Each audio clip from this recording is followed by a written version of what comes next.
Welcome one and all to this fun competition, except nobody knows if there's any opposition.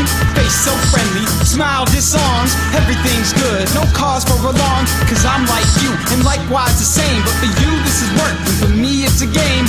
Give a thumbs up if you know what I'm saying. Next round starting, believe that I'm playing. Introduction's not needed, been completed so to speak, since I always act familiar each and every time we Welcome meet. to the social-engineer.org podcast number, where are we? 45. 45. Dave is not here.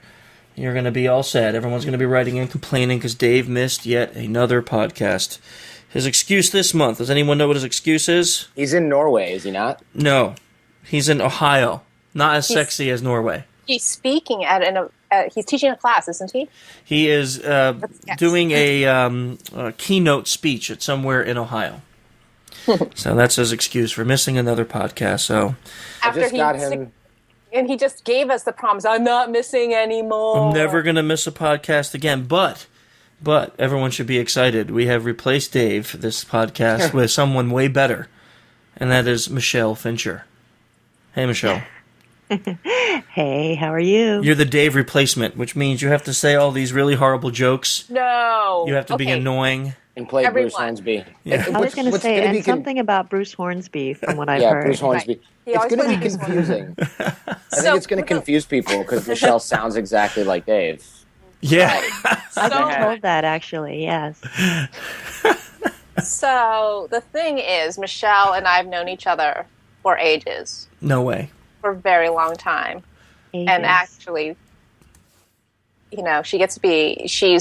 Chris is honored to have her here.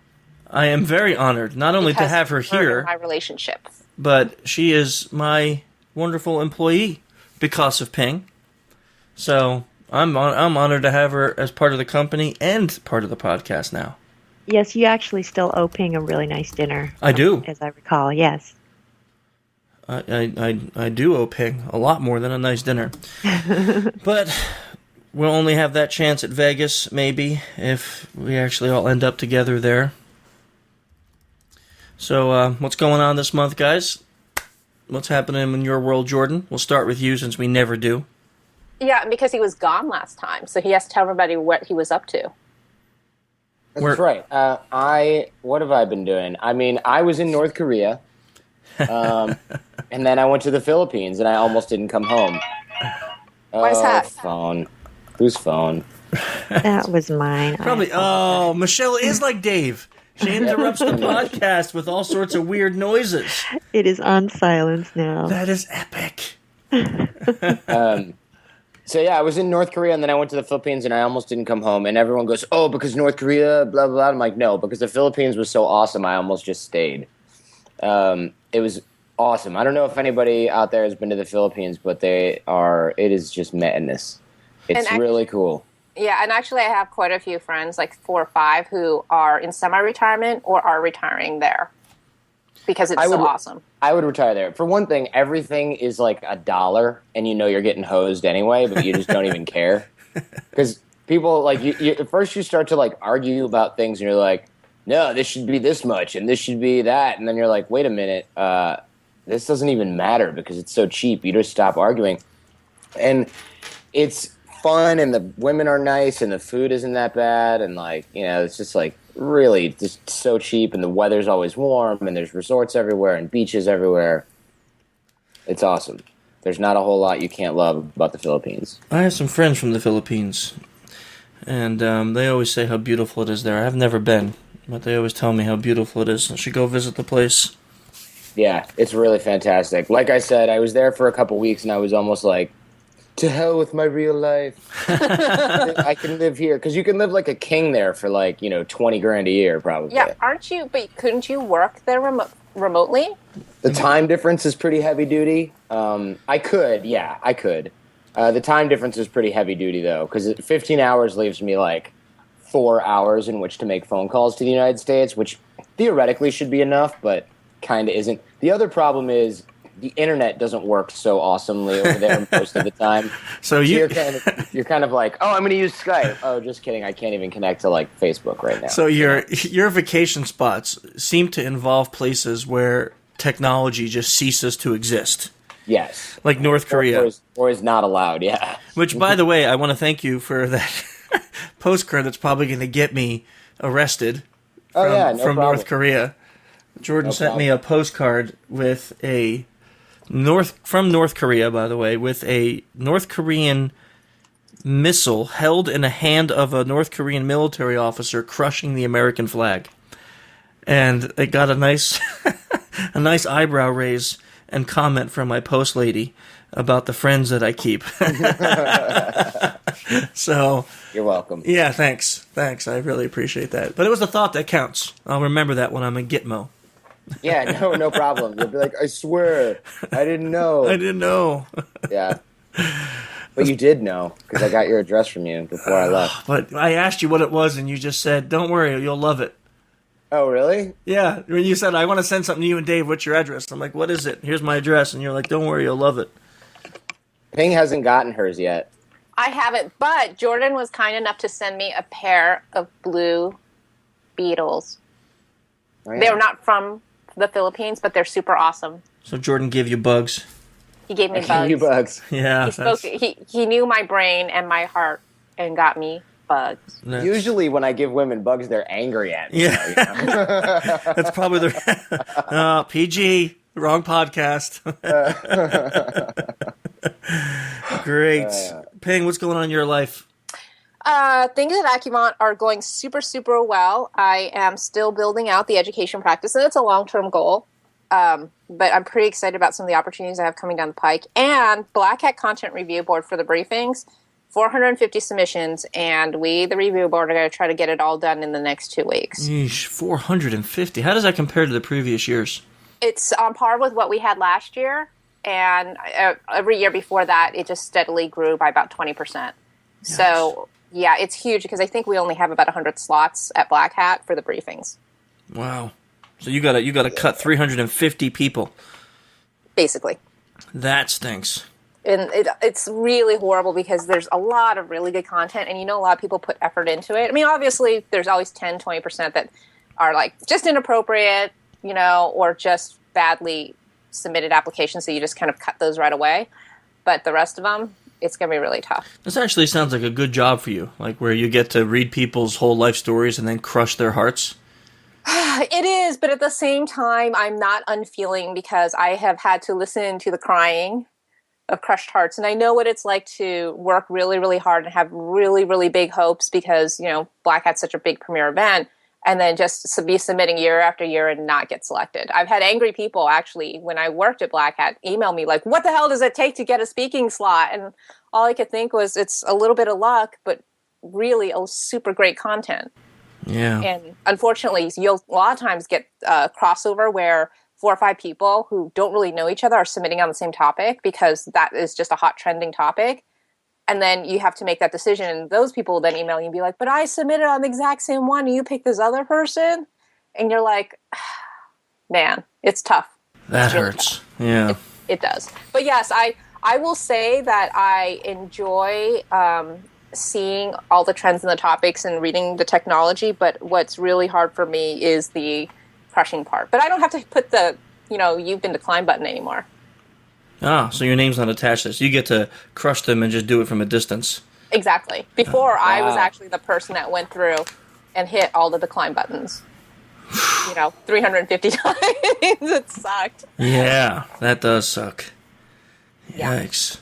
And unfortunately, most of that is just kind of templated kind of a response when we say, unfortunately, we're unable to select your presentation. And I feel really bad about it, but a lot of times the review board makes comments that we just don't feel it's appropriate to share with general public. And a lot of it is just like, what do you say? It's 6 great presentations on exactly the same topic.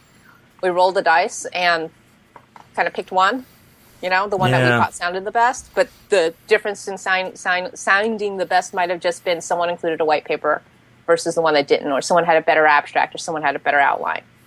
So it's tough. That does sound tough. I don't think I would like that job, personally. So, let's see. What do we got going on, Michelle? What do we have going on that we got to talk about before we get our guest on? Well, we could talk about our latest class that we had in Dublin and my nightmarish trip to get there and losing my luggage and having to teach the first day in an Under Armour sweatshirt. Nice. That I think that but would you be have the something. body. You can totally. No one cared. Nobody cared. That's right. The content was so superb. Everyone was just happy that you were there. Actually, and you didn't teach until day 3, and by then you were. By then, I was showered at least and in fresh clothing. Yeah, so, at least your clothing came by that day. There's something to be said for clean clothes. I have to say, I have a new appreciation for it, and based on my military background, I thought I would have been used to it, but it's quite a shock, really, to realize that there's nothing fresh to be had even after you're clean. Yeah. So, yeah, I would say that's probably my most significant input for things that happened to me this past month. That was fun, though. I mean, let's look to the future, though, of good things. We have the SECTF that we're going to be we are doing that at DEF CON again, DEF CON 21. Everyone keeps emailing and tweeting and asking, so put this to rest. We are announcing the launch of that very soon. Please be patient with us. And I don't know if Chris has got any sponsors. If you guys have a company that wants a sponsor. Thank you, Ping. That was really good. Yes, thank you. We are definitely looking for sponsors. We are. And we have the SECTF for kids. So that's another big event. This year we have a new graphic artist that has produced some phenomenal designs for the T-shirts and stuff this year. So I'm actually really excited about that. Our new guy, which is a friend of Michelle's, which is he's really good. We have our class in Detroit in June. That's filling up quickly. So we're excited about that. I hope Detroit will actually not get us all shot or shanked or something like that. Probably won't. You'll probably be okay. I mean, probably. Since you'll be the only white people in Detroit, they'll just know that you guys are off limits. I have Michelle coming with me. She's like my bodyguard. So, but I'm not white, Jordan. So therein lies the problem. Yeah. Yeah. But a lot of times people are afraid to mess with Asian people. I'm going to throw that out there because they're just like, there's this like, it's kind of like this weird intimidation factor. It's like why white guys won't talk to Asian girls at bars. They're terrified, right? Like it's just like you just think, those people are dangerous and scary, and they don't know. And especially if you don't look scared while you're walking down the road, people are gonna be like, nah, I don't mess with that. Yeah, Michelle doesn't look scared too often. It is actually how I got by in elementary school, by claiming that I knew martial arts, and everyone believed me. True story. Yeah, because you think that's racial profiling. You're probably Chinese, and that probably means you know karate. So, anyhow, but yeah, I do, so it's even better. Yeah. Mm-hmm. We also have our class at Black Hat, which we would love to see filled up. Right now, there's many seats open, so sign up for that one. And we have a class. We'll be back out in Vegas again a month later for our social engineering class with Sands. We're doing our 5-day class with a huge Sands group out there, back at Caesars. Now, I can't stand Vegas one time a year, and I actually am going back twice.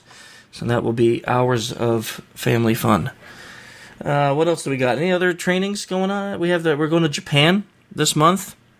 Whoa. Yeah, we're going to Japan in May. We got a gig there. Maybe Australia. At the end of the year, we'll leave that as top secret for now until we launch it. Yeah, we're all over the place. Michelle is kicking my butt as soon as she came aboard. Now we're busy. Literally and figuratively. Literally and figuratively. Butt kickings have ensued. So anyhow, we'll keep the sites updated. We got a brand new site coming. Hopefully, by the time this podcast is launched, the brand new site will be out. I'm excited about that. And making more announcements about the amazing Michelle. Doing many more things for Social Engineer Incorporated.com.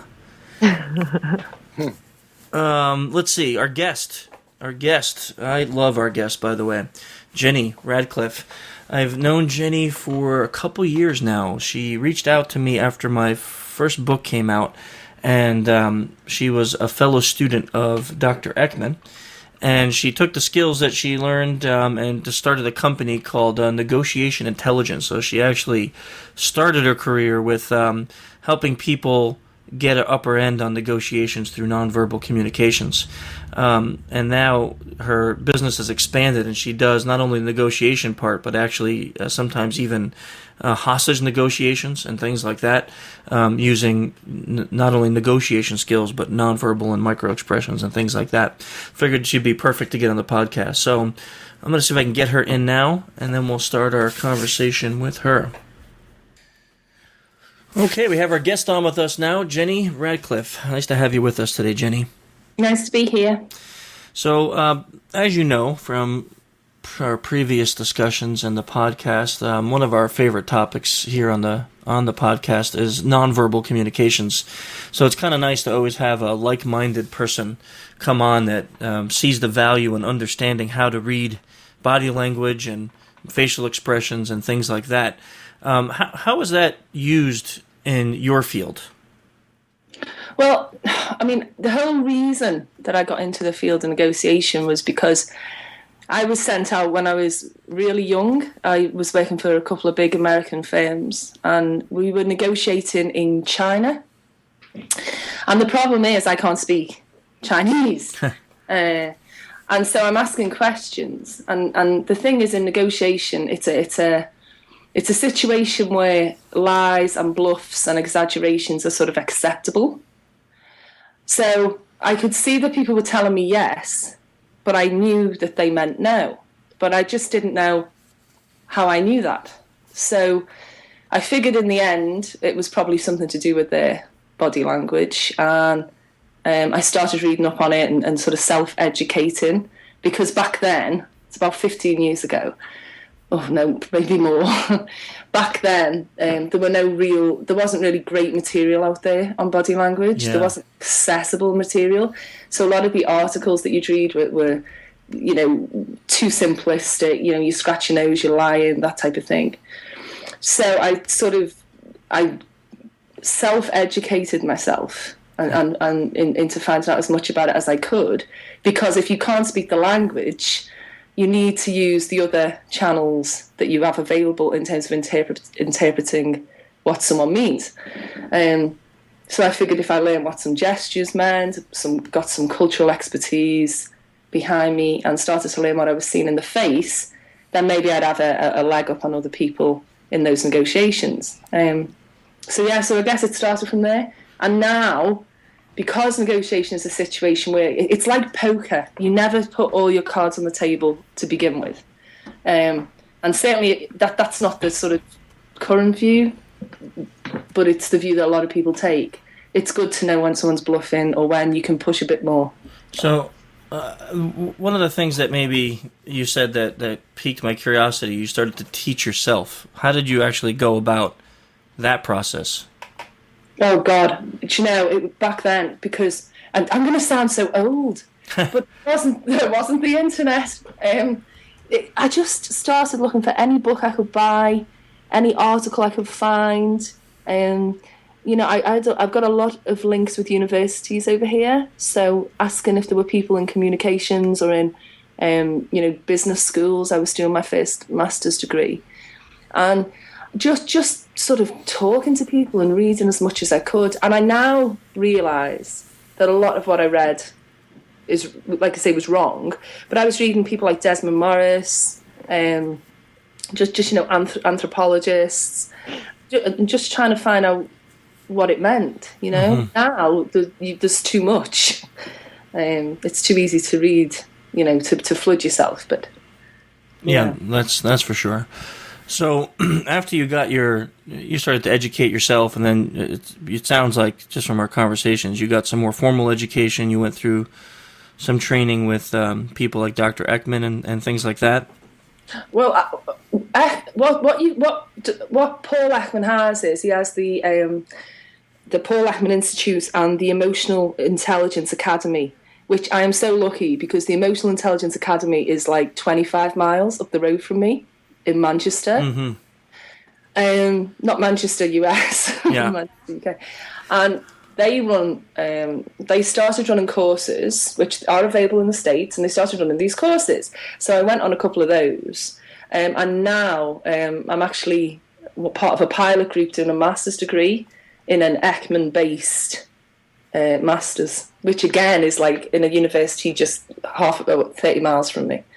So we are, everyone in that little group is contributing to the course and contributing to the learning and looking at where these fields can go, because it's in the application. Where can we apply this? And for me, there were two areas I could apply the kind of teaching that obviously you know about because you've interviewed Dr. Eckman, but I could apply it in negotiations for corporates. You could apply it in negotiations for corporate, and you could apply it in security. And for me, that's a field that needs development. There's not a lot of people in it from what I can gather, and linking the two together has been very interesting. I just think it's funny that you clarified, oh, that's Manchester in the UK, not the one in the US. Because I was like, we have one somewhere? I think New Hampshire. I used to fly out from Manchester, UK to Manchester, US. It was bizarre. That is weird. I'm imagining everybody being like, oh, that girl with the accent. Is she talking about the Manchester that's super famous in the UK or that little town in New Hampshire? Yeah. That's such a huge concern because I did think, if this interview didn't go well, it wouldn't really matter because most people listening in won't understand anything. Well, your accent's very clear. Oh, well, thank you. Oh, Ping is leaving.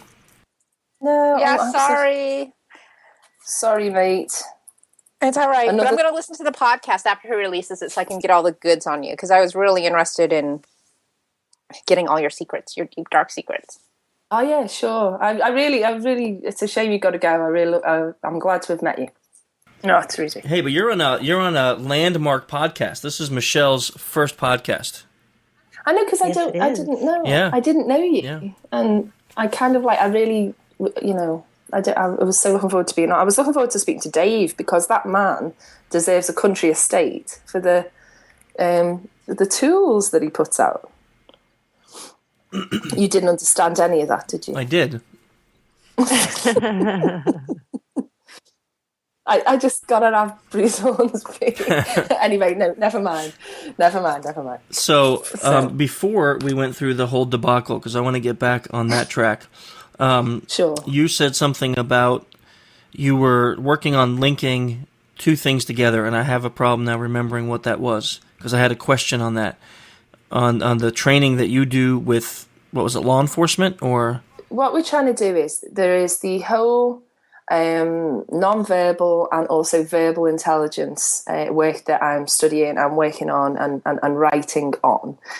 And what we're doing is we're trying to develop it in different areas. So we've got there's a magician, an illusionist, a mentalist guy, and we've got psychologists, we've got law enforcement professionals, we've got military people, and I wanted to take it in two ways. I wanted to take it towards corporate negotiations and see if we could apply non-verbal intelligence in a really focused, really current thinking kind of way, but also because there's lots of different types of negotiation, the negotiation techniques that are very current also work in the security setting.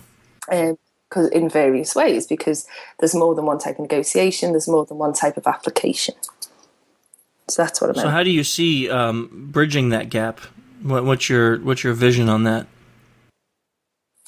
Well, I think mostly what we need to do is test the techniques in the field. We need data to analyse. So, for example, there are patterns that occur in negotiations. So there's emotional patterns that occur in negotiations. And I have sort of, from some of the data I've seen and from some of the work that I've done with companies, they seem to be the same. So people have an emotional spectrum, almost regardless of what they're negotiating and for what. So if you can plan how people are going to feel over the course of a negotiation, then you're much easier able to lead that negotiation and make it end if you need it to end quicker. And of course, if you're talking about criminal or hostage negotiations, that's a massive big deal because you want it to end as quickly as possible. In the corporate field, it gives you control, and that helps everyone get the outcome they need. Okay, so let's go down that path. Not hostage negotiations, because That although that's interesting, it doesn't really mirror our normal world, right? So our normal world would be more like in a business negotiation, even in a social engineering venture. It's going to be closer to that. Sure. So you said if you can plan out how the targets or the people will feel during the negotiation. Now, how do you do that? How do you plan out how someone's going to feel before you even meet them? So there are two things. What I was talking about just then is the research going forward, that we want to see if we can actually document that. So we need lots of data and lots of sort of film of actual negotiations. But in terms of how would you know how someone feels and how could you control that, it's all about coming at the discussion from that person's perspective as opposed to your own. So I'm thinking it sort of ties in a lot with the sort of things that Robin Dreeke says on the podcast, because what you have to do is you have to see the picture in their head and work the discussion from their perspective. So what is it that how can I make it easy for them to agree to this? How can I minimize or maximize the risks for them? Because sometimes you want people to be to agree because you frame it in terms of risk rather than reward, if you see what I mean. Yes. So it's about knowing that person sort of, and we don't always know who they are. So you have to make so many sort of assumptions about them. But the thing is, it's how you define negotiation, because a lot of people think a negotiation is two companies either side of a table thrashing out a contract.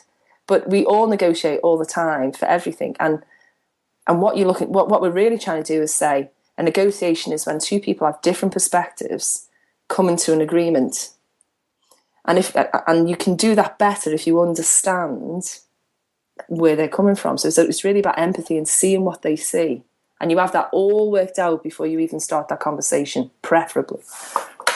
And so, Jenny, that actually leads to a question that I had in terms of your preparation. Obviously, you have sort of an idea if a negotiation or an interview is going to be difficult in nature. So how do you prepare then? You said oftentimes you don't really know the nature of it or the individual so much. So how might you prepare ahead of time?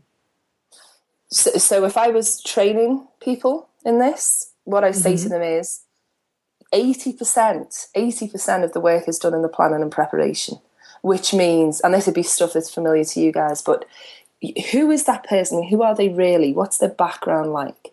You don't negotiate with a company. You don't try to have a conversation with a company. It's an individual.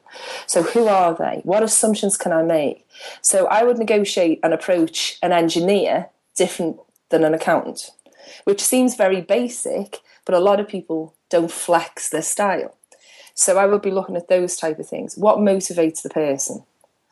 What are they, what are they frightened of? What do they want? And I would be looking at those things as well as practical things, like numbers, money, where do they stand in the company, authority, that type of thing.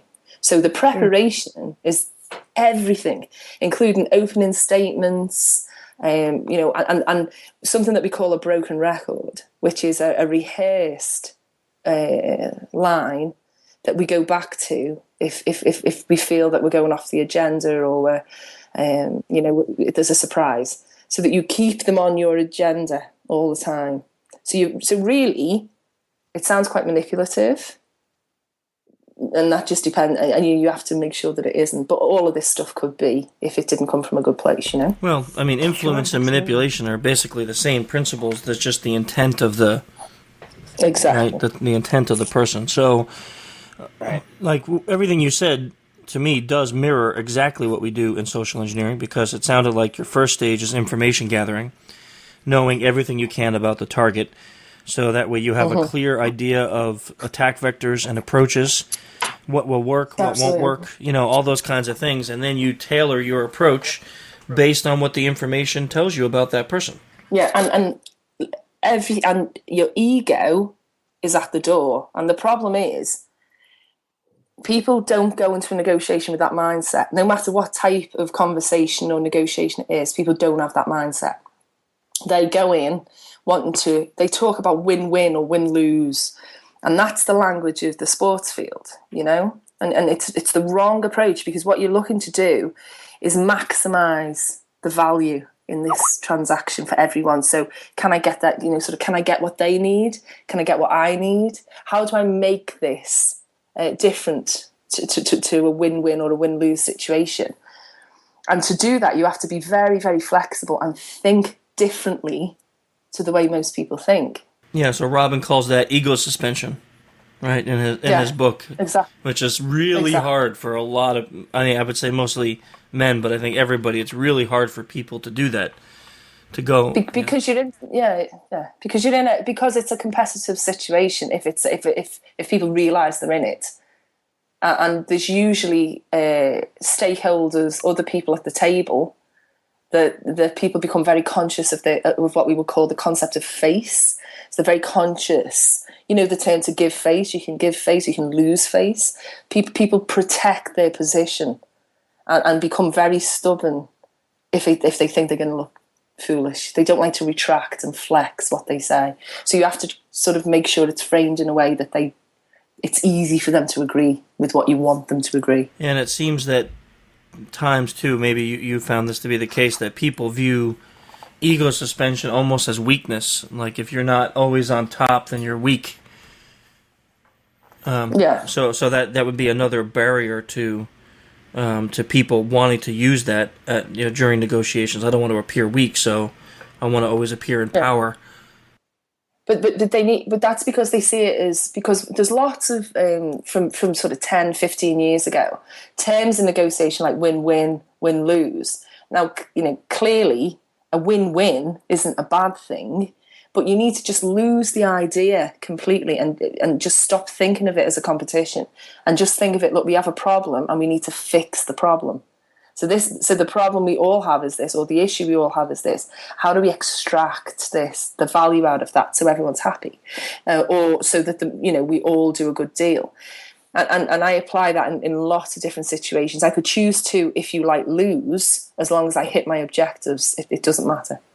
That's interesting. That does amazingly mirror how we would approach a social engineering engagement.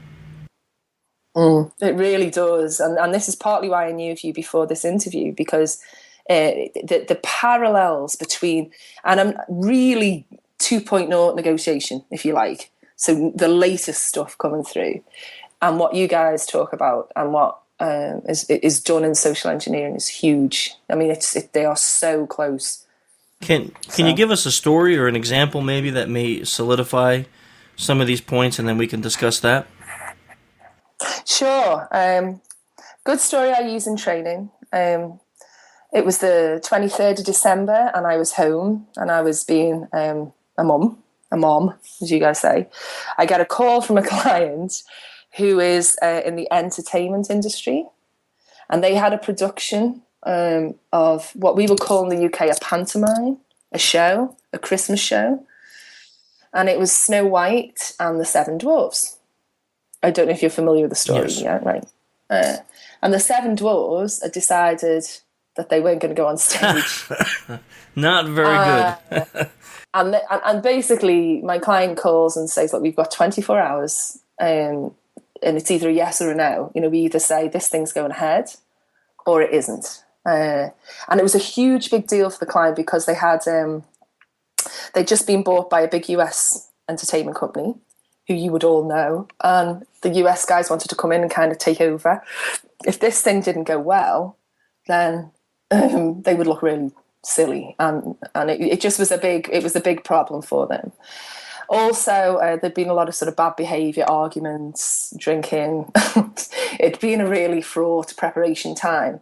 They were being paid a fortune for a 90-minute show. So you're talking about, in UK, about 5,000 UK for a 90-minute show each.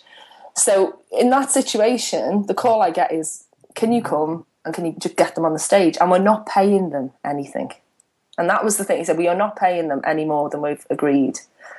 Now, so I have about an hour to get there in my lounge, my pajamas practically, because it was Christmas vacation. I had flour in my hair. And on that journey, Well, I'm going to ask you what sort of things would be going through your head if it was a if you were in that situation. How would you approach that 7 people together as a team? How would you approach them and get them on stage in 24 hours? What sort of things would you think? I would figure that since they're playing dwarfs, they're all really small, so I would just kick them on stage.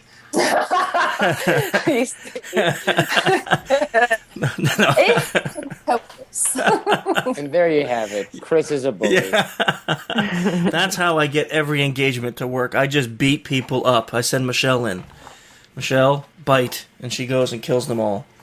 That's my job, yes. No, I think, what would I be thinking there? I guess, what would be the motivator for them to not go on stage? Like, so far I haven't heard why they didn't want to go on stage.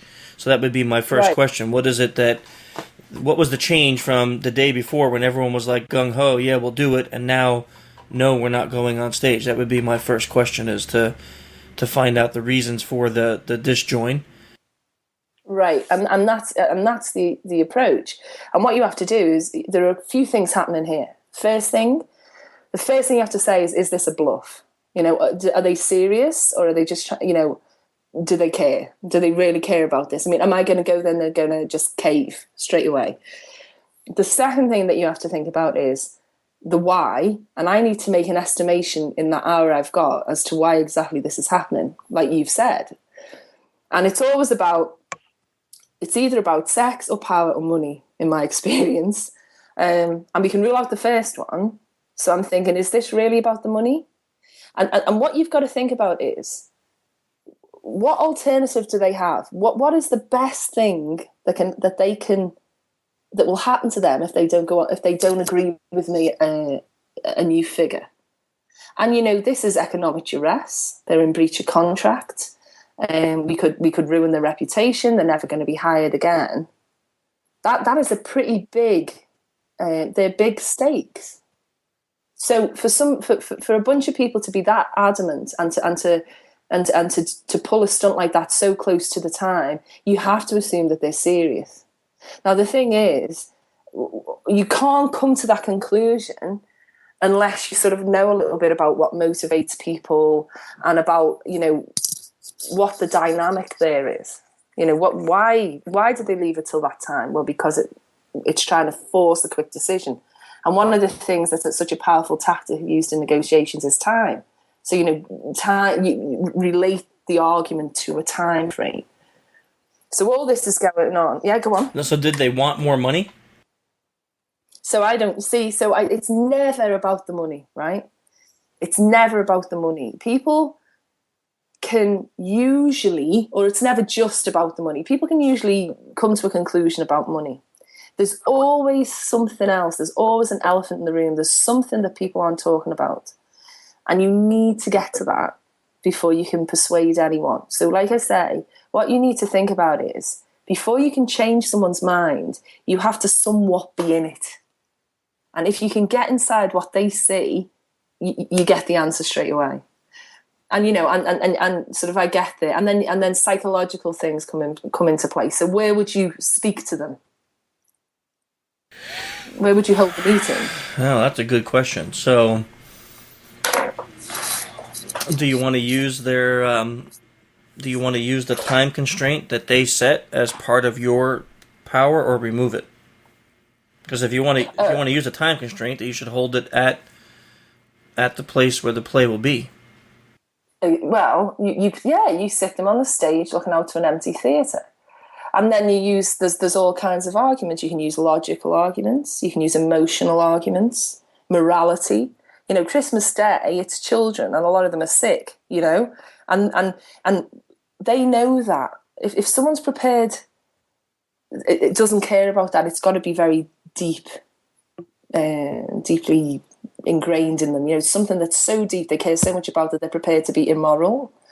So yeah, we sat them on the stage, and the first question is why. And I figure it's not money. They're being paid £5,000 for 2 hours. It's probably not money. They wanted twice that to go on. We figure it's not about sex, hopefully. So it must be about power. Do they have it or don't they? And that's the next question in negotiations. Where does their power come from? And can we neutralize that? Can we use it? Can we increase it? Because what you're always looking to do is get agreement, compliance with what you actually want, with your outcome. It doesn't matter if you win or lose, compliance. And the thing is, they hate that job. It's humiliating, that job. They put on the silly suit, they sing the stupid song, they hate it. Yeah. And what you think about is, bad behaviour, lots of drinking, lots of arguments. Is that happy? And you either do that because you're happy or you're sad. I have to figure out, is it happy or sad? So by the time you get there, it takes me an hour, by the time you get there, you say, what do we have to change? And the words are used very carefully. So what would have to happen to get you on that stage? And of course, for them to answer me, they have to picture it. And it was, in the end, it was very easy. It was a few costume changes and a few lines and that type of thing. But the point is, first of all, empathy. See it from their point of view, and then that's not that negotiation is over in minutes because I asked why and because I saw it from their point of view. And the second thing is, the real negotiation is with the client who said to me, I won't pay them a penny, and stuck to it. And that's why I could see straight away that that's the problem, because that's someone who isn't listening and isn't doing anything for them. So had they come to him before with like, hey, we hate this costume, it makes us look really stupid, and he was like, too bad, deal with it? No, because he wasn't approachable, they don't even want to talk about it. And what happens is, that's a trend. You should spot that early on. No, people aren't communicating, and that's a form of emotional intelligence, I guess, that isn't hippie, knit my own muesli emotional intelligence. is the type of emotional intelligence that gets you into someone's head and prevents or solves a problem in 5 to 10 minutes, as opposed to weeks of negotiations and talks. And so the real problem's with the client and not the actors, you see. But it takes somebody to look at it from that different angle to get there. So what was the end result? Oh, they went on. Of course they did. We changed the costumes and a few lines. Didn't pay them a penny more. They just wanted because it's about power. It was about respect. So they wanted to feel the power, and the power you gave them was having input into getting some costumes changed. Yeah, it was. You know what? At the end of the day, it's usually when people stick to a position and they don't, you reach a deadlock in a discussion. We can't do that. We absolutely can't do that. There's no way we can move on that, or it's not a company policy to do that. It's usually a very small thing that you can get round. But the difficulty is, and it takes a while to learn it, is to approach it from a different way. And I think there was it's the whole idea of you have to think, the person who built the wall, you think differently too. You think about how to go around it, under it, through it. I think it was someone on a previous podcast said that, and it's very true. You just think this is not. I'm not going to push against someone who's being stubborn. I'm going to find another way in, and that's why I think. I'm sorry. No, well, it please. sounds like the bottom line issue was that they really just wanted to be heard. They wanted to be taken seriously. That empathy was so important to them ultimately, because that was what they were not getting in their environment.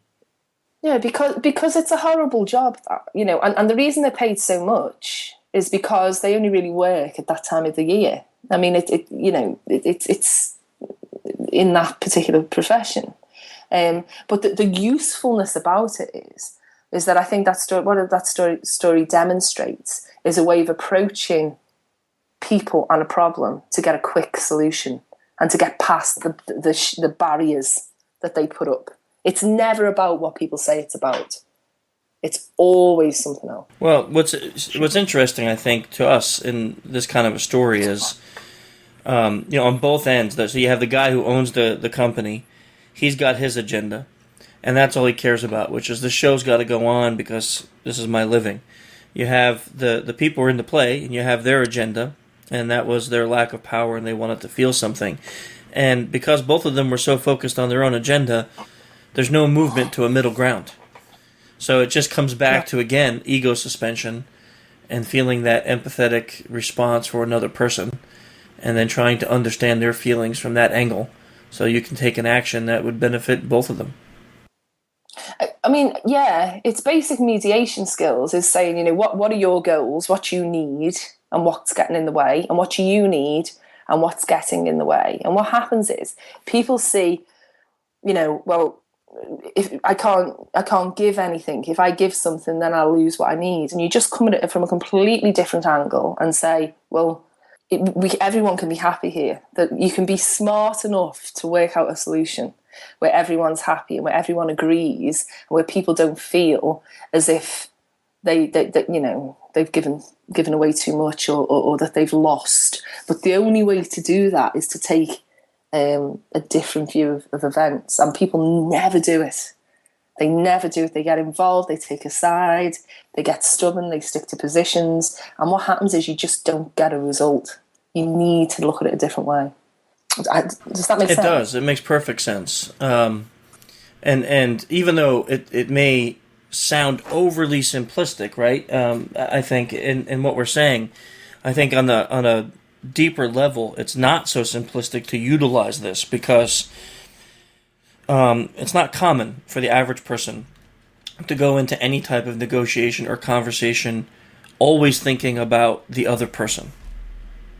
Right, because there's always an agenda at play, which is, what do I want out of this conversation? So I have to get what I want, and to get what I want, I need to be self-focused. And removing that probably makes you a better negotiator in the long run, but it would seem like a skill that, even though it's easy to talk about, that it's not easy to obtain. Well, that's true, if you are doing it on the fly. But if you put the right amount of preparation in, if you have the time to research it and to plan what questions you're going to ask, and to say, this is the information I need to obtain, okay, and this is the way I'm going to obtain it, these are the type of questions I'm going to ask. I mean, really a lot of time spent on how you're going to, the strategy of how that conversation is going to go. Then if you do that, if somebody does that preparation properly, then they will give anyone a run for their money, because it's 80% in knowing what you're going to do and not thinking on your feet. Thinking on your feet is the art, because you're in there and you've got to interact with that person and anything can happen. But you have strategies if something surprising comes up, or if the person reacts in a different way. But the only way that you can do that is to be as informed as possible up front. So that's preparation. I say to people, if you've got a day's negotiation, you need a week in preparation. And people panic when I say it. But we're talking about... that's crazy. That sounds like so much work. Yeah. That's funny, Jordan. It is. But it is. It is so much work. But it's the difference between 5 minutes and 6. You see, you'll either spend it in preparation or in discussion. And discussion is the stressful part. Yeah. What are you doing that whole time, though? That whole week? Like, what do you do? I don't understand what's actually happening during that time. So you'd be looking at files. You'd be looking at getting some really. I like a cardboard file, and moleskin books, and I'm looking at profiles of everybody. I'm looking at history, how they interact with each other, what sort of strategies there are. Looking at market intelligence, what's happening out there, competitors, products. If it was a corporate thing, I'm looking at all those types of things. If it was a different type of negotiation, I'd be looking at the personalities in play. And you're planning, you're strategizing. If this eventuality happens, then we go there. If that eventuality happens, then we go there. These are the questions. I would have something in the region of 50 questions, and I might only ever ask 3 of them. But it's a strategy so that you completely manage those discussions. And a lot of those negotiations are for upwards of $20 million. More, lots more sometimes. It's worth a week, It's worth a week for it to be over very quickly and to save the kind of numbers that you can save with that kind of prep. Now, this is a completely non-podcast kind of question. This is like a personal question. But you ever get a client then, because you go in and you spend 5 minutes and the job's over, and they go, man, what a waste of money. Why did we pay you? It only took 5 minutes. But there's the story, isn't there? There's the guy that I forget the exact. I'm paraphrasing now. I forget the exact story, but there's that whole idea of there's the ship, and the ship keeps sinking, and they've got it in the shipyard, and they're building the ship, and it keeps sinking, and they can't make out why it's sinking, and they bring in this old guy, and he's like 90 years old, and he knows everything there is to know about ships, and they bring him in, and they say to him, "What's your fee?" And he says, "It's £10,000." And they go, £10,000. Okay, well that's nothing, as long as the ship stays afloat. And he walks up to the ship and he taps a couple of times, and then he says, "Okay, reinforce this ship there." Okay, and he points to this space, and they say to him, "Okay, so £10,000, and you were only there for a minute." And he says, "Yeah." He says, "Well, let me get this right, £9,999 is knowing where to tap." £1 is tapping. Yeah. And that's the thing. It's simple, but it's not easy. For you to understand something at that level and cut it down to that 5 minutes takes a lot of time. Yeah. If you see I'm with you. I remember the first time I was working with one of my buddies. We were writing an exploit for a piece of software, and we were working 52 hours straight. And at the end, you hit enter, and it crashed the program, and you got a little black box with the C:/ that gave you access to the other person's, computer. And I'm all excited, and I call my wife, and I'm like, look at this, and I hit the enter, and a little black box pops up with a C in it, and she goes, "Hang on. So you just sat here for 50 hours working on this, not moving, not showering, not doing anything with the family, and you get a black box?" And it was like demoralizing, And for me, it was like the biggest event in the history of mankind, but it was just a black box. So see, it's exactly right. 9,999 for knowing where to tap. Right. That's the difference. Everyone's a negotiator. Everyone's done a deal. Everyone's knocked $50 off a TV, or has negotiated a used car. That's not what I'm talking about. I'm talking about very specifically managing and engineering a deal.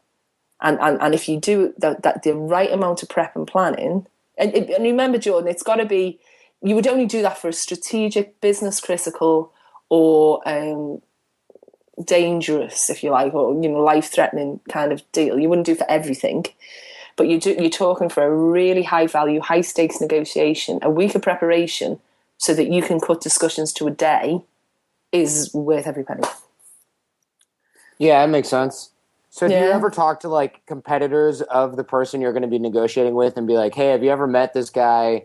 What's his big thing? Does he have any triggering points?" I feel like I'd call somebody I know or try to find somebody on my network and be like, "What's this guy's deal? He sounds like an aggressive D-bag kind of on the phone, but, what makes him angry? And what makes him smile? Or what sports is he into?" So we can rap about that a little bit so that maybe he's like, "Oh, these guys aren't all bad," especially if he comes in, aggro lawyer guy or something like that. Well, the thing is, part of the aim is to manage it without becoming confrontational and without being creepy. Because if it's not security work, if I was to go into a corporate negotiation and say to them, "Look, this guy wears a red shirt and plays golf on a Friday and drinks a vanilla latte at 10:30, I sound like a lunatic, because in the corporate world, that's just not acceptable.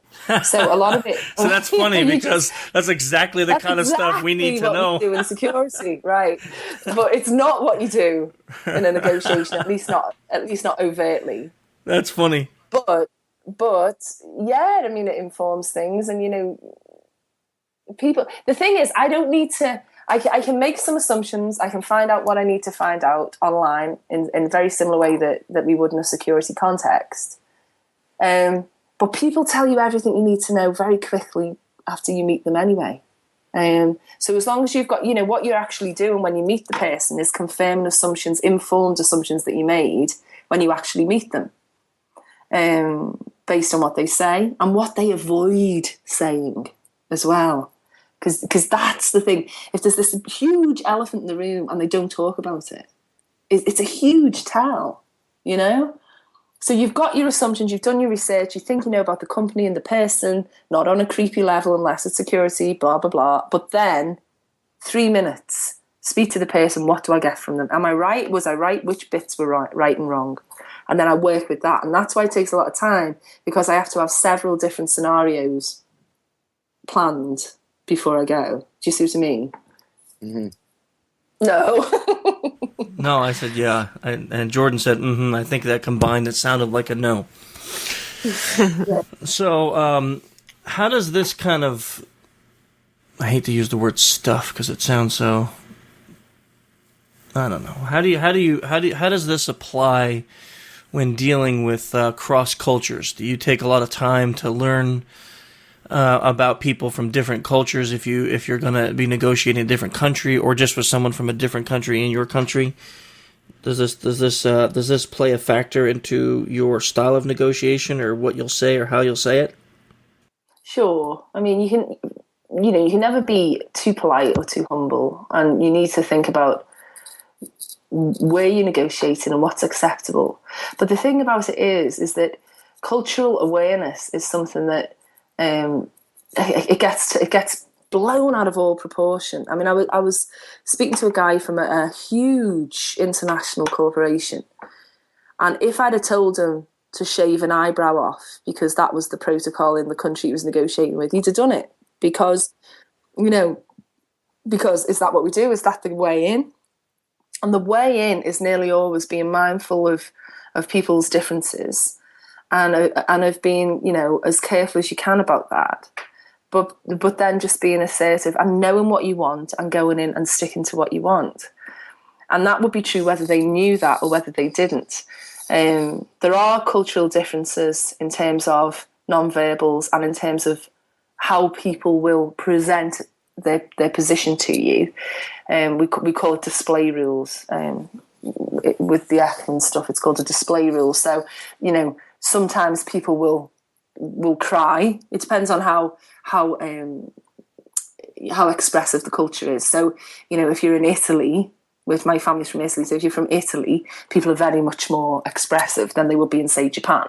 So there's an awareness of that, because that's all about building rapport and getting some common ground with people so that they can trust you a little bit more and understand that, look, we're trying to sort this situation out, and we're going to do it with your interest at heart. We're not trying to screw you, but we're very well informed and we're going to make it easy for you because we are.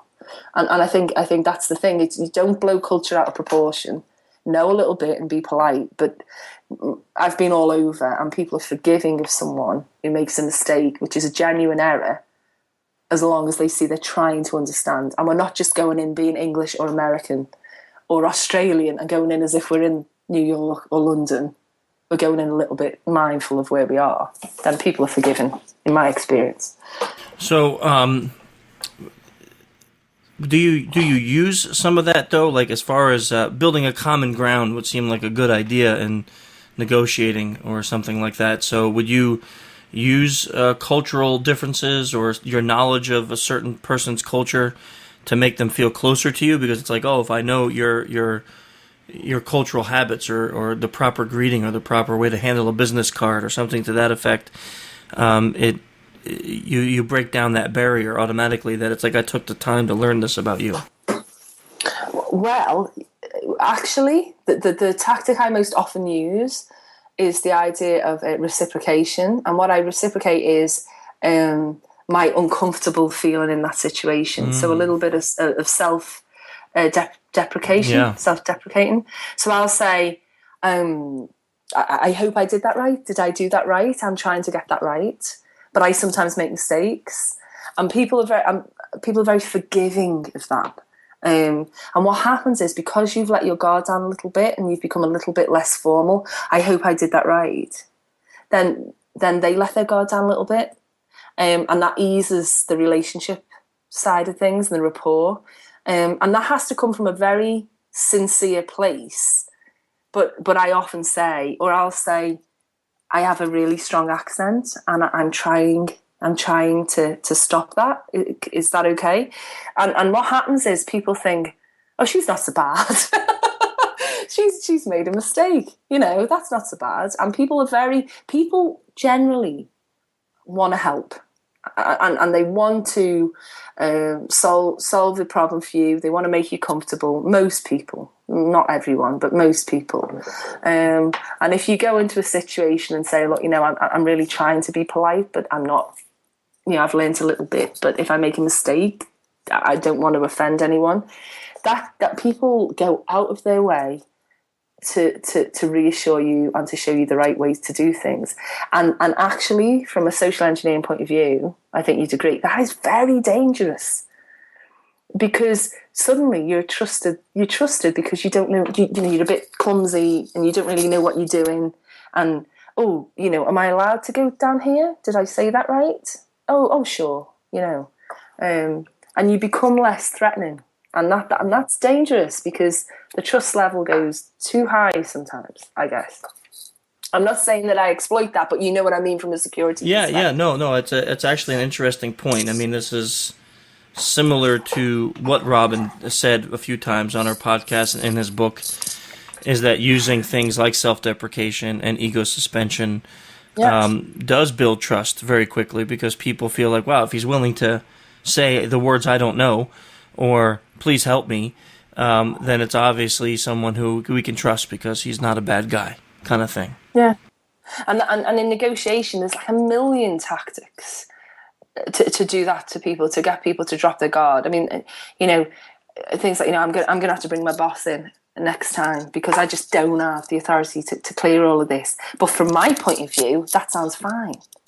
And people go, oh, from your point of view. And I say, because boss is yours. And their boss is So, or someone is. And it's like, yeah. And then the next thing you know, you're chatting about, God, he makes me get his coffee or whatever. And they are, what people don't realise is that can be absolutely orchestrated. Now, in a corporate situation, it's the last thing you want to do, because what you're looking to do is build up a long-term relationship and encourage some trust and get the best out of the deal for everyone concerned. But you still have to cover your back. But in a security situation, if you're trying to go in, I mean, people respond to that in a way that perhaps they shouldn't sometimes. Yeah, and, we, at least in our practice here, we don't employ the use of manipulation in the sense that it leaves the person feeling negative. At the end, Right. We always try to leave them feeling positive. We tend to feel or see in our pen testing that leaves the client and the people involved feeling a little bit better about the pen test, as opposed to afterwards feeling like they were totally hosed, and now they were stupid, as opposed to just falling for somebody who had some charisma or something like that. Yeah, it's not a con, although knowledge of that is helpful. But it's not. You have to say, this is not a con. This is a plausible. Conversation, and that person was plausible, and exactly what you said, that it's not. It is manipulative in a sense, but you have to be very conscious of these techniques are not. That's why I say they have to come from a place of integrity and a place of positivity, and I think if they do, people always understand that. They always understand that's where it comes from. I think if you genuinely are sincere and it comes from a place of integrity, mostly people understand that after the fact. But I think if people come at it from a manipulative point of view, and I'm interested in what Jordan thinks about this as well, in what Jordan does. But if it comes from a manipulative point of view, eventually it doesn't work because people have an inner radar to it. Is that what would you agree? Yeah, a lot of times guys will come in to our meetups or call in or something, or even phone coaching guys, and they'll go, what does it mean to be creepy? Because, the occasional guy or caller to the show will be like, I don't know, I get, told by people that I'm creepy and I don't understand why.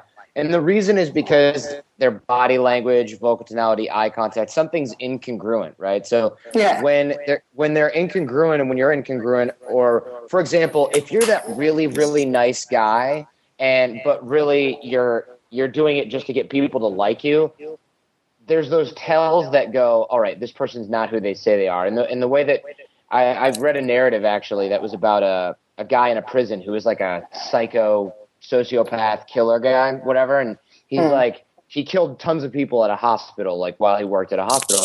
And one of the And one of the guys that worked there said he was the most terrifying person. And the reason was because all the guards liked him, all the inmates liked him, everyone liked him. But when he thought no one was watching, his face went from the gentle old man smile to like this demonic, angry, crazy man face.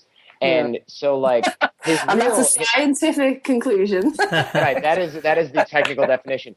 And so, but like the truth is I know what you mean. that little tell shows up, and this guy was like an expert manipulator, right? So if you're acting really nice, but then something goes wrong and something shines through, people can tell. And here's a perfect example in a dating context.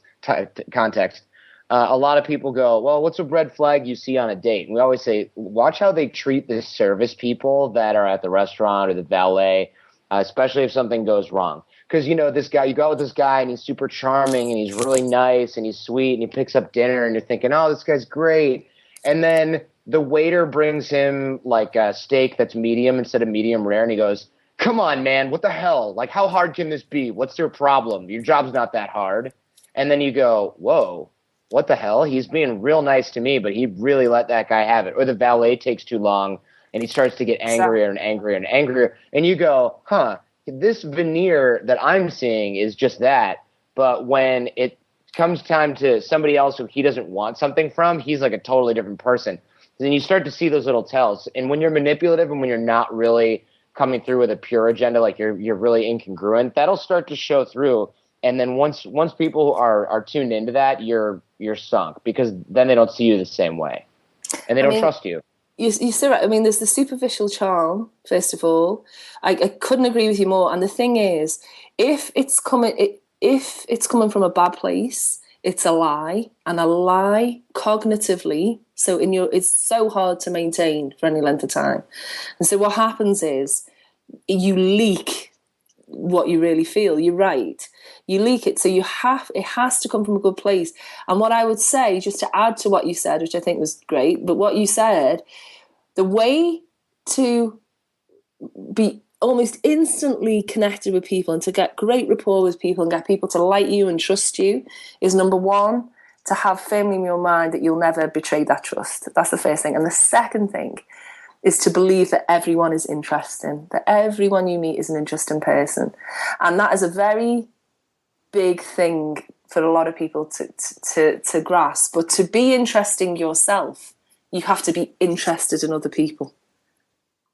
And I'll tell you, I met a guy, I was doing a course, and there was this guy, and he said, well, I said that statement, and he said, that's not true. And he won't mind me saying this because he's moved on.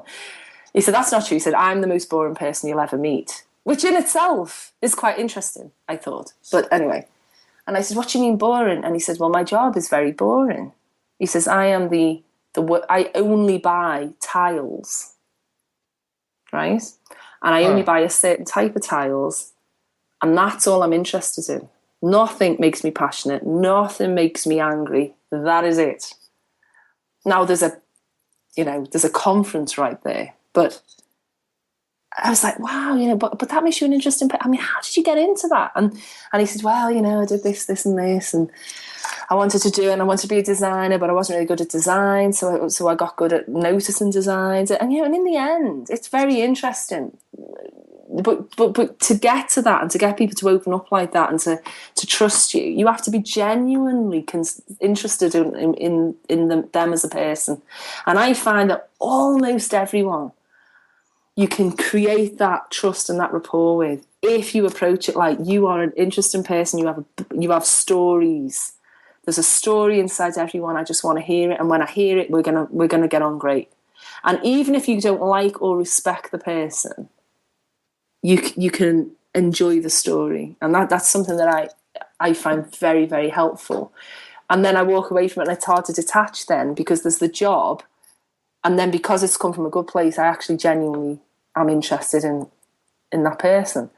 But I'd rather that was the case than like what you've just said, that it was all an act, and that I used all these things that I know to manipulate. Right. Yeah. And of course, and we've talked about this, I think, on the show before. You can't, as you said, keep up a lie. Your body doesn't want to do it unless you're a true sociopath, which they operate by a different operating system. But Sure. unless your body doesn't want to do it. So if you're lying, you might be a really good actor for a while, but then your body language starts to give away tells, your anxiety level goes up. And even though a lot of people like you and me and Chris might be like, this person is sweating a little bit more than they should be, or they're a little more anxious than they should be, there might be some indicators that this person is maybe lying, along with a bunch of other body language stuff, a la Joe Navarro, et cetera, right? But normal people go, I don't know what it is, but something about that guy is weird. Yeah, they see it, but they can't define it. Absolutely. Right. The thing is, what I look for and what I teach a lot about is stress signals. And it's a scale, right? So you've got stress signals if there's a lion chasing you, but you also have stress signals if you're lying or if you're insincere or if this is uncomfortable for you. And they manifest in lots of ways. And for example, in negotiations, you'll see that people go into a fear response. So you guys have had polygraph people on and stuff, right? So you know a little bit about it. But like things like they start to build little walls in front of themselves using the coffee cup and the pen and the pad, and and they distance themselves from the other person, or they get very agitated because the thing is that their fear, their adrenaline, the endocrine system's in overload, and they're not comfortable. And if you know what to look for, you know exactly what it is. But if you don't know what to look for, you get exactly what you said, which is just incongruence. You just think, but the problem is, and what Paul Ekman will say to you is, not everybody does see that, and there's a lot of research to say, even something as simple as a dilated pupil makes you trust that person more, and that's dangerous. We are not rational sometimes as a whole, as a species, in who we trust and why we trust them, and that I think that's a really dangerous thing. You have to come from a good place. So talk a little more about these stress signals. Can you give us some examples of things that maybe you would look for to indicate someone is feeling stress in your conversations with them? Yeah, I mean, I look at things like, I mean, if you know about the fear response in the brain, and if people become a little bit stressed out, we might see things like their fine motor movements slow down a little bit. So they sort of go into maybe a bit of a freeze response. So they get a little bit less animated. Their mouth may go a little bit dry. So a good thing to look for is, rather than someone taking a drink to quench their thirst is one thing, but lots of little sips, their mouth is dry. And that's right. Things because their body is saying, you know what, we're going to prepare to run or to fight. So we're going to drain moisture from the digestive system, including the mouth. So things like that, and things like, particularly in terms of aggression, looking at something called proxemics, which is getting too close to someone, sort of invading someone's personal space. We have sort of zones that surround the body. You have sort of the immediate proximity to your body, which only your sort of family get into. But then people sort of invade that zone. Have got to be invited, otherwise it's aggression. I always say it's either lust or aggression, and never mix them up, because it's a bad thing. And you'll see that when people get really angry, they start to get too close. And I guess the question is, Jenny, that clearly I think stress indicators are fairly clear for people who know what they're looking for, and I think the problem comes down to, for a lot of people, is knowing what the source of that is. And so how do you sort of make that determination? So you've got someone who is clearly stressed or feeling aggressive or feeling fearful, but how do you get to the core of why that is? Is that because they're in a situation that they're uncomfortable, or is it because they're being deceitful? And I think that is what is difficult for a lot of people to determine. And that's a very good point, because the thing is this: if you establish a baseline for someone, you say, okay, this is the behavior that they have normally, this is how they react, and they've no reason to lie to me, and they're not under any stress, we're just in the early stages of this discussion, we're chatting about the weather or the traffic, this is what they're like, and that's different for everyone. Some people are very fidgety, other people are very relaxed. But then all you can do is look for a change in that behaviour. And when that change happens, all that does is say, well, what's the context here? So, for example, if someone starts to blink a lot, there's research that talks about blink clusters and slow blinks and what they could mean. But if you've been in an 8-hour long meeting, they're just probably tired. And you always have to go. Yeah, you get off that you airplane and you just can't stop. Or yawning. Now, yawning can be a stress signal, but they could just be tired. And what you have to do is go for the obvious first and not draw conclusions. And you're so right what you say, because if you draw conclusions, you're very likely, A, to put your own opinion in. So if it was me, I'd be frightened, or if it was me, I'd be angry. That might not be the case for the other person. And also, you might well say, this person, that means they're lying. And there is no single indicator of deception. What you have to do is you have to look across a lot of different sources of information. And even then, unless you have ground truth, you don't know. Sure. You're always making educated assumptions. And you mustn't draw a conclusion. And it's a very good point. But you do see, having said all of that, anecdotally, you do see people exhibiting these behaviours. You can tell in a negotiation, you can put someone under stress, under pressure, and choose whether to relieve it or to keep them under pressure. Because you can see maybe they become more agitated, they start an unnecessary activity, because they want to run or they want to fight, but they can't because this is not a situation where that's appropriate. Right. So they're moving their coffee cup or they're scratching themselves because their skin's becoming a bit hotter or a little bit more sweaty. And you can look at those things and you can say, well, something's happening in the brain, something's happening limbically or cognitively, but we don't know what it is. We have to hypothesize, but not necessarily draw a conclusion. It's very dangerous to draw a conclusion. Sure. So it's a very good point you made. Yeah, so one of the things Dr. Ekman always said to me was just because you can read someone's face doesn't mean you know why they're feeling what they're feeling.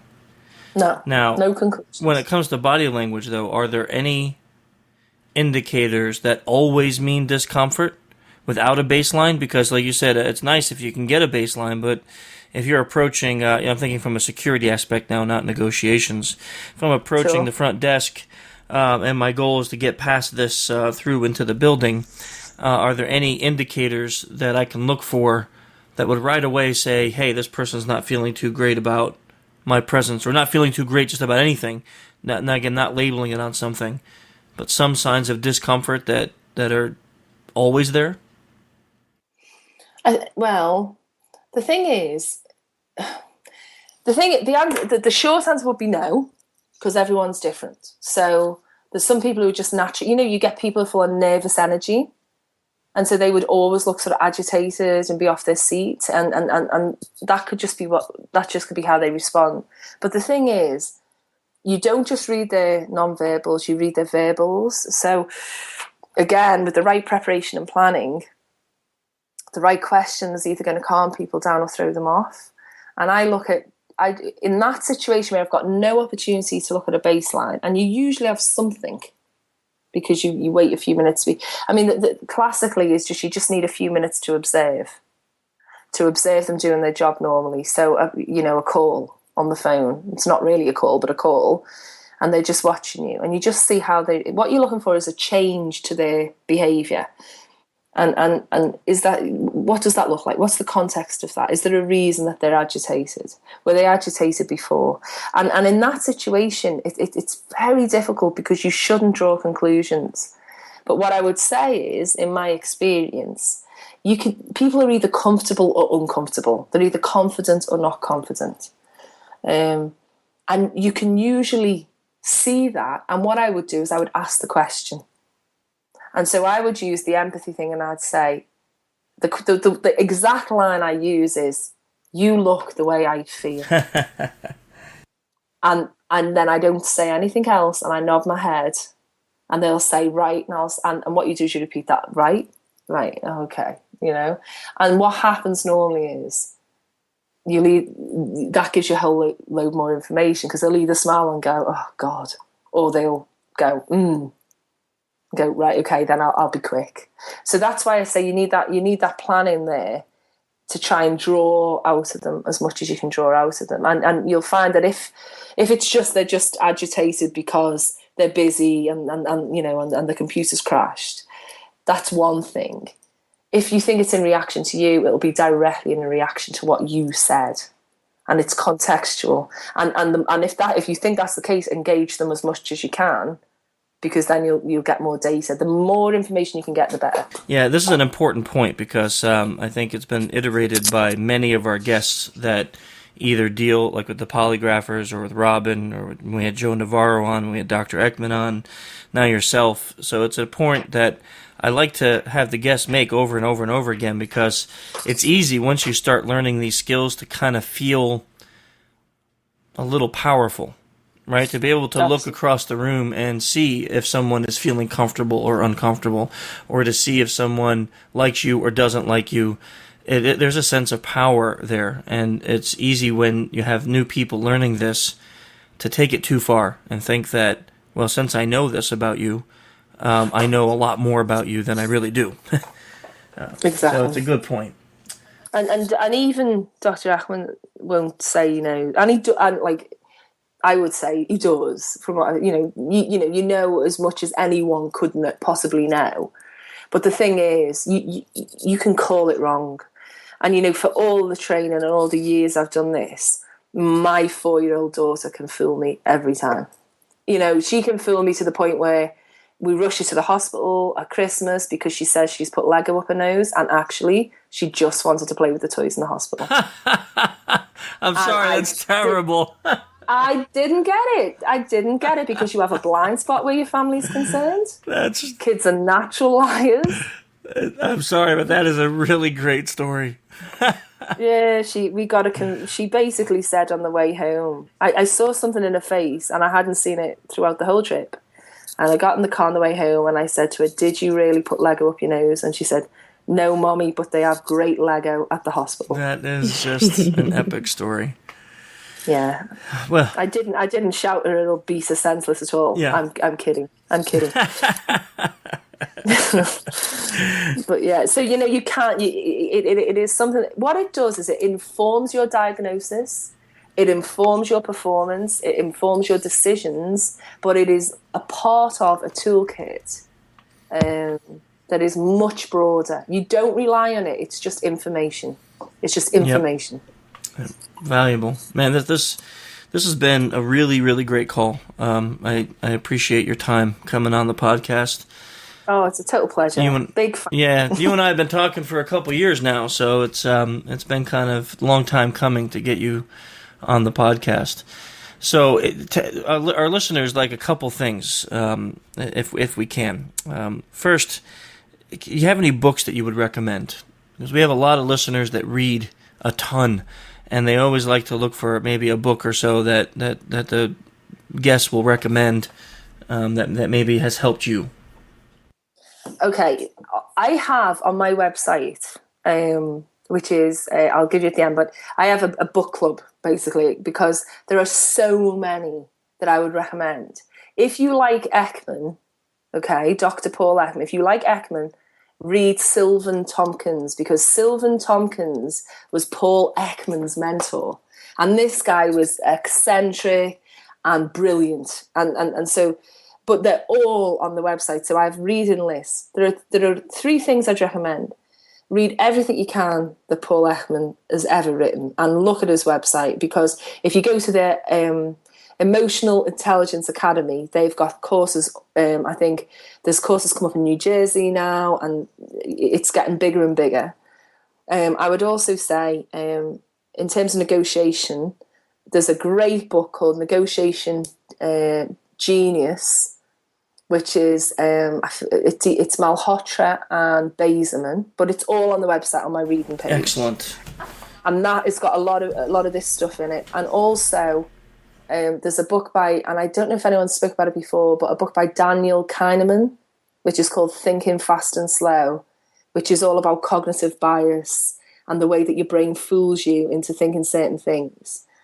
And a lot of where I come from is from looking at those cog biases and exploiting them, really. from a good place most of the time, but there we go. There's also, there's loads. There's another book called Bargaining with the Devil, which is a book by Robert Mnookin, again from Harvard.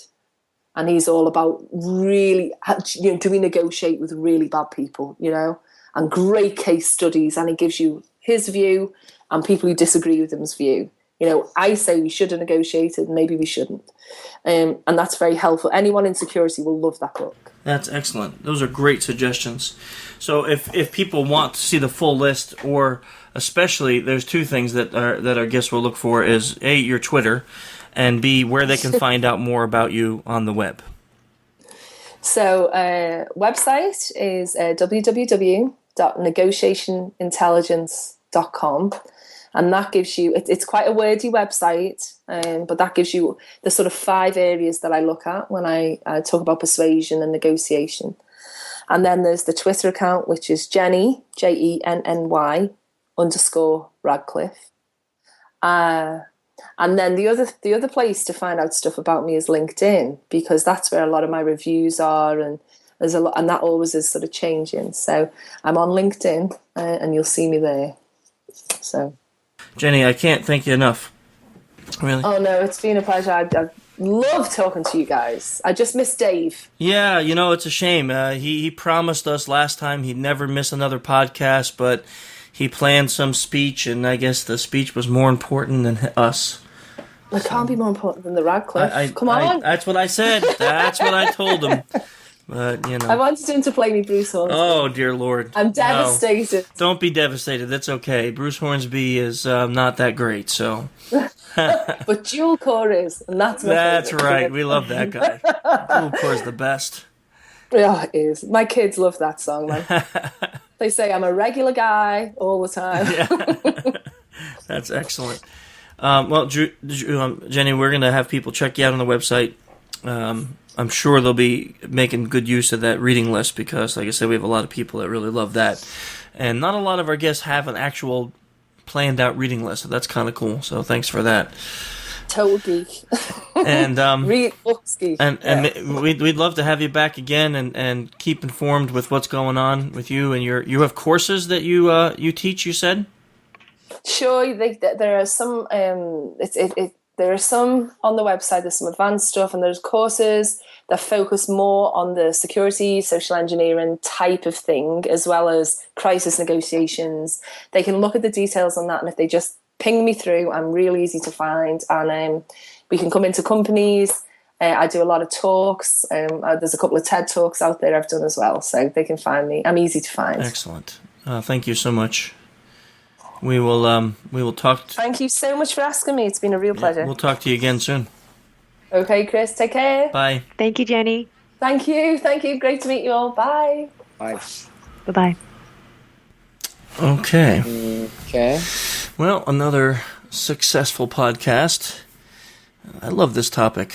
To me, it would be kind of selfish of me, but I think I can have discussions about nonverbals all the time. And this kind of stuff, reading people, using it. Different. Never had a negotiator on the podcast, so a whole new topic for us. It's kind of cool. Cool. We lost Ping halfway through. We never had Dave. We're losing Jordan soon. Yeah, I gotta go soon. You gotta actually work for a living. Yeah. So I didn't get a chance to ask you before the podcast started, but what's going on with your courses? Are they still booked out for like 8 months solid? Yeah, less so now. I mean, we opened up a bunch of new dates because we actually were able to hire someone, so we have some more capacity. June is over. June's sold out. May is sold out. July is sold out. But in August, we've got some free spaces coming up, and then, of course, in the fall. But yeah, it's been pretty crazy. I mean, there's just like not enough people that we can hire. We just can't seem to keep up with demand, which is, a good problem to have. But we're also working on a new iPhone app that's going to be really cool. Hopefully, an Android app will soon follow. And I don't know what else is new. There's always so many irons in the fire over here. It's great, but I'm hoping to see you guys in Vegas at DEF CON. Well, DEF CON, we're definitely going to be out there. My whole team will be there. We got the CTFs. I'm hoping we'll do the podcast live out there too. And if we get the numbers for Black Hat, we'll be there. We'll be there too. You coming to Black Hat or just out for DEF CON? I don't know. I mean, last year I went to Black Hat. It was awesome, but my business partners were like, dude, that's a long time to hang out.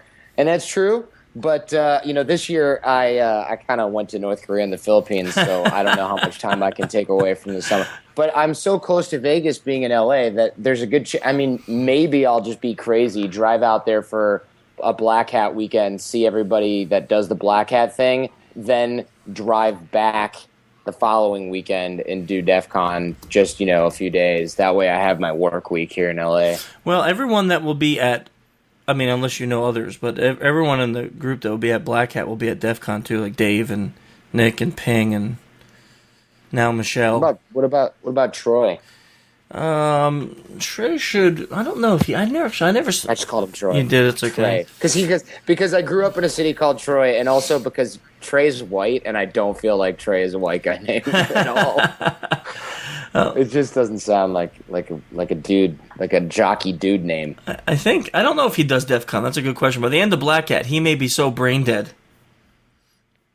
that who knows? Yeah, he just wants to go home and stare at a ceiling for 3 weeks. And I can't blame him. Yeah. Well, I guess we'll be seeing you out in Vegas one way or the other. And we'll be out there. And yeah. We'll be seeing Ping. Hopefully Dave won't ignore us out in Vegas like he does here on the podcast. If he listens. Not here to defend himself. That's what we always do. We always beat down the weak. We oppress the weak. That's our motto.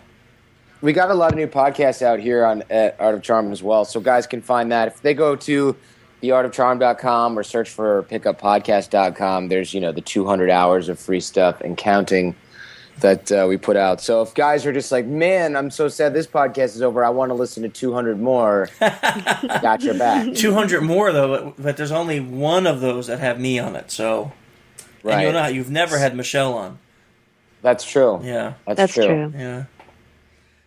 Well, maybe soon enough. Who knows? That's a scary thought, actually. Oh, that's a really scary thought, but I would pay money to actually see that. So why? What you think Michelle would be a scary podcast? No, guest? I think she's awesome. Actually, she trained a day in my class, the 5 days you've been through. She does the influence because Michelle hates bragging about herself, so I'll do it.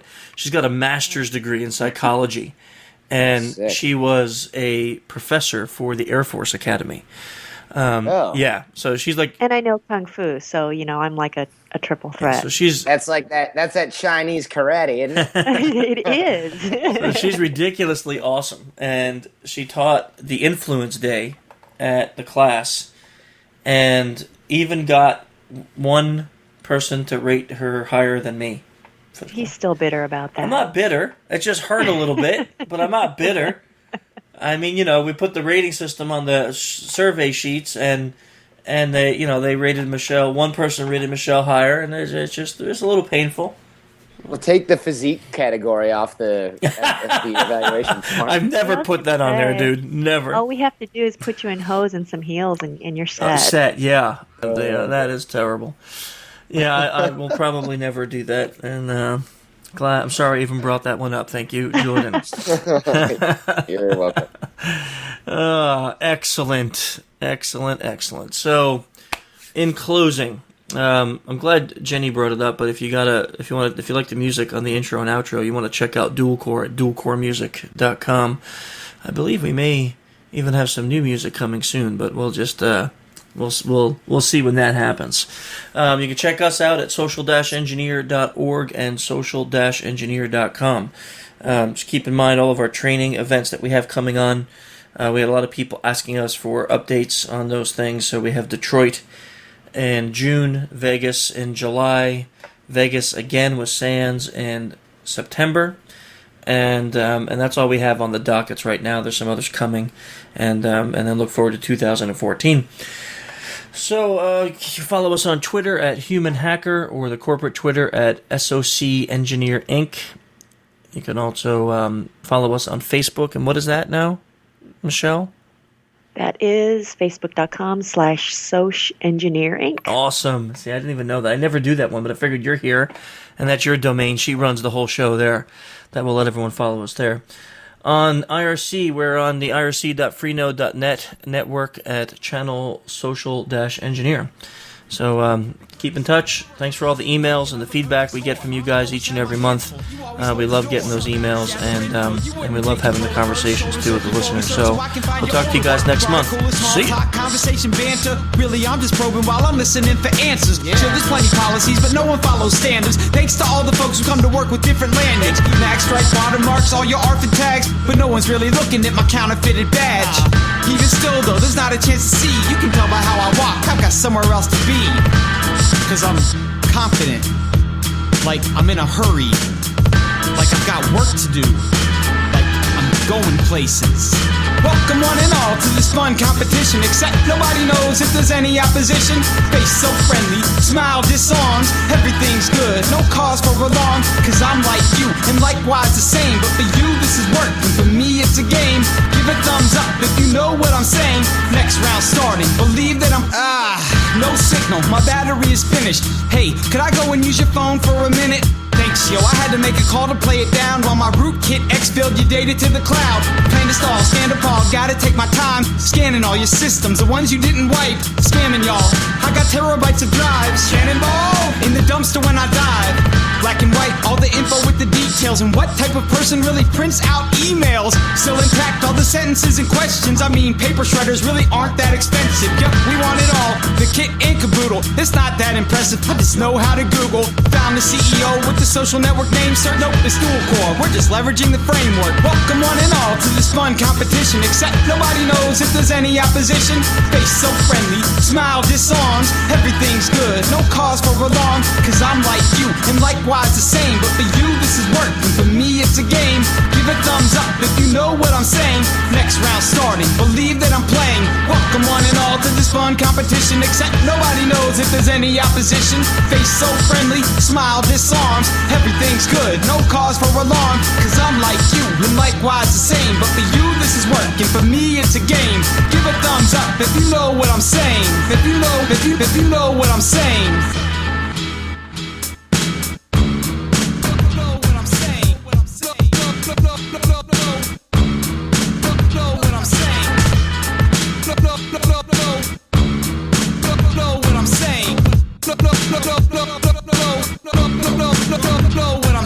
Welcome one and all to this fun competition, except nobody knows if there's any opposition. Face so friendly, smile disarms, everything's good, no cause for alarm. Cause I'm like you, and likewise the same. But for you this is work, and for me it's a game. Give a thumbs up if you know what I'm saying. Next round starting, believe that I'm playing. Know what I'm saying. Know what I'm saying.